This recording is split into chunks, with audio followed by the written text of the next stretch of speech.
Just going to take a couple of Twitter questions and then a couple more from the room. The first is, how are candidates respecting the right to privacy against unlawful surveillance?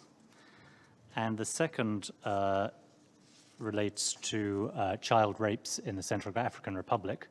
And the question is on what the questioner characterizes as OHCHR's cover-up of child rapes in the Central African Republic. What is the Human Rights Council's oversight role? And now we'll just look for a couple more questions I think we had from the room. Gentleman at the back there. Thanks a lot. Sorry. Matthew Lee, Inner City Press. I heard Ambassador Seger of Switzerland mention the rights up front, which at least to my understanding came out of the UN's seeming failure in Sri Lanka to take action in 2009. So I wanted to know the candidates that are running. The Human Rights Council decided to defer that report. It was due in March. They decided to defer it. Many people saw it as sort of a political decision to defer it. What would they have done, and what do they think should be done? Should there be political considerations in delaying reports, and also to South Korea or Republic of Korea?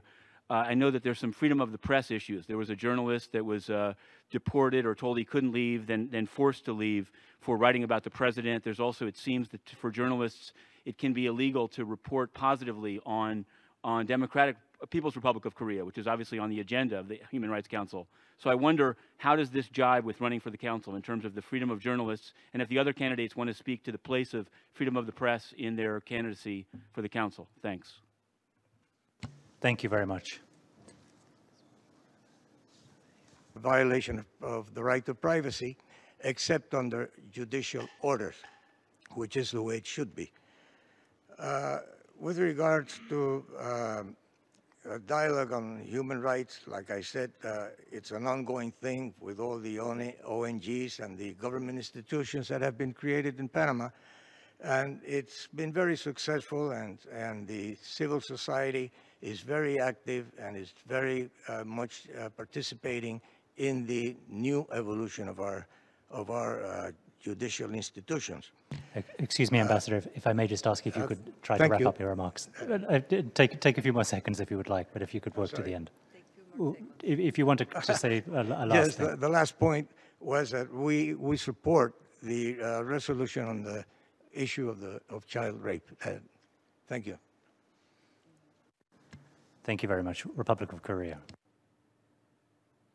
Thank you, Mr. Chair. Concerning the indigenous people's right, the Korea used to be very monocultural society. We are becoming very multicultural in a rapid way.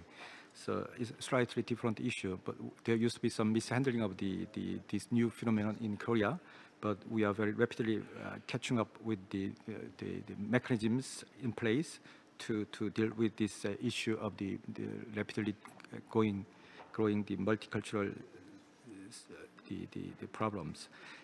Concerning the value of the dialogue and cooperation at the Human Rights Council, as I mentioned at the first round of the answers, we believe in the resolutions at the Human Rights Council, including the country-specific resolutions. If there's really genuine and strong will to engage in the dialogue and cooperation from all stakeholders, I think we should proceed in that way. We should engage in cooperation and dialogue. I think that's the Sri Lankan case is the case in point, I think, because for now, for Sri Lanka, it is worthwhile to giving them some time to getting through their democratization process, and we'll take a more closer look at the upcoming session at the Human Rights Council to examine how seriously they are taking necessary measures.